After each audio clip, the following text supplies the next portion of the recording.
Welcome to vidonko.com। আমি সঙ্গীতা, তোমাদের ম্যাথসের teacher. চলো দেখা যাক কি প্রবলেম আছে সলভ করার জন্য। একটি বৃত্তে এবিসি ত্রিভুজটি অন্তর্লিখিত এএক্স বিওয়াই এবং সিজেড যথাক্রমে অ্যাঙ্গেল বিএসি, অ্যাঙ্গেল এবিসি ও অ্যাঙ্গেল এসিবি এর সমদ্বিখণ্ডক এবং বৃত্তে যথাক্রমে এক্স ওয়াই এবং জেড বিন্দুতে মিলিত হয়। প্রমাণ করি যে এএক্স ওয়াই জেড এর উপর লম্ব। তো প্রথমে আগে আমরা একটা বৃত্ত অঙ্কন করলাম। এবারে এই বৃত্তের মধ্যে একটি ত্রিভুজ হচ্ছে এবিসি। ওকে, একটি ত্রিভুজ হচ্ছে এবিসি।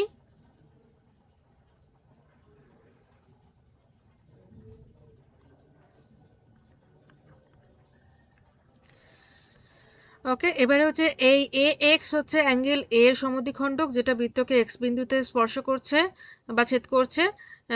বি ওয়াই হচ্ছে বি বি বি অ্যাঙ্গেলের সমদ্বিখণ্ডক যেটা বৃত্তকে ওয়াই বিন্দুতে ছেদ করছে, এবং সি জেড হচ্ছে অ্যাঙ্গেল সি এর সমদ্বিখণ্ডক, ওকে, যেটা বৃত্তকে জেড বিন্দুতে ছেদ করছে। ঠিক আছে, এবারে আমরা ওয়াই জেড যুক্ত করে দিলাম। ওকে, দেখো ওয়াই জেড এবং এক্স ওয়াই পরস্পরকে ছেদ করছে, মনে করি তারা পরস্পরকে পি বিন্দুতে ছেদ করছে। ফাইন। আচ্ছা, এবার আমাদেরকে প্রমাণ করতে হবে যে এই ওয়াই জেড এবং এ এক্স এটা হচ্ছে পরস্পর লম্ব। ওকে, তো আমাদের কি প্রমাণ করতে হবে? প্রমাণ করতে হবে যে এ এক্স লম্ব ওয়াই জেড। ওকে, এটা আমাদের প্রমাণ করতে হবে। আচ্ছা, তো এটা প্রমাণ করার জন্য আমরা কি করব দেখো। তো এটা প্রমাণ করার জন্য আমাদের অঙ্কন করতে হবে, কনস্ট্রাকশন করতে হবে।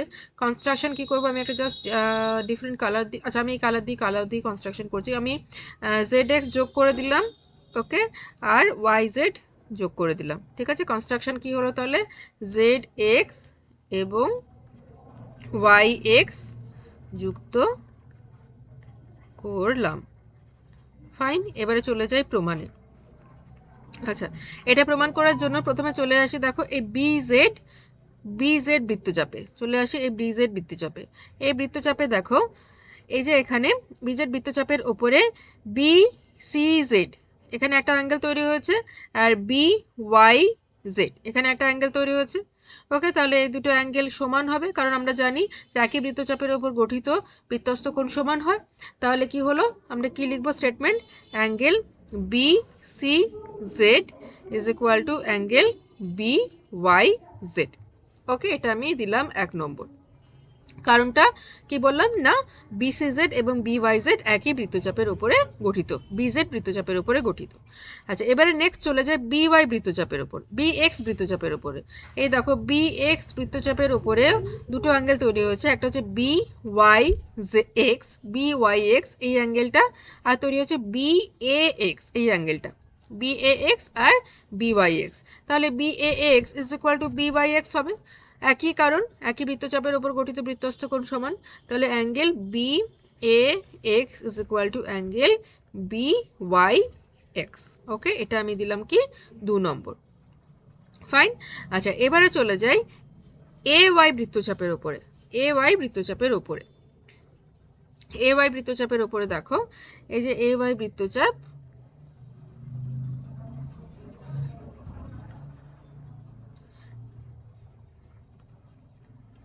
এই এ ওয়াই বৃত্তচাপের উপরে দেখো এখানে দুটো অ্যাঙ্গেল তৈরি হয়েছে, একটা হচ্ছে এ বি ওয়াই এই অ্যাঙ্গেলটা এ বি ওয়াই, আর একটা হচ্ছে এ এক্স ওয়াই।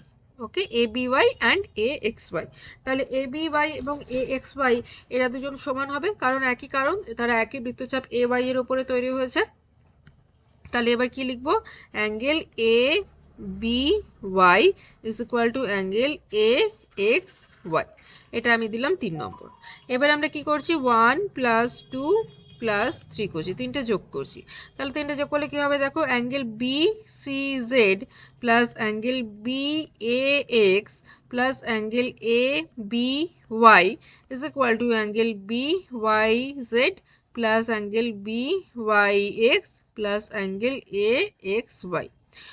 ওকে, আচ্ছা, তো তাহলে দেখো এই যে BC Z A B A X আর এ বি ওয়াই এরা কিন্তু প্রত্যেকে এই অ্যাঙ্গেল এ, অ্যাঙ্গেল বি এবং অ্যাঙ্গেল সি এর অর্ধেক। ঠিক আছে, তো এটাকে তাহলে এদিকটা আমরা লিখতে পারি সি বাই টু অ্যাঙ্গেল সি/2, এটা লিখতে পারি অ্যাঙ্গেল a/2, আর এটা লিখতে পারি angle b/2। Okay, so that is equal to B Y Z plus B Y X কি হচ্ছে দেখো এখানে, বি ওয়াই জেড আর বি ওয়াই এক্স মিলে হচ্ছে এই যে এই অ্যাঙ্গেলটা তৈরি হচ্ছে এখানে, তো এই অ্যাঙ্গেলটা হচ্ছে P Y X Z Y X, বা আমরা বলতে পারি পি ওয়াই এক্স, তো আমি পি ওয়াই এক্স লিখছি।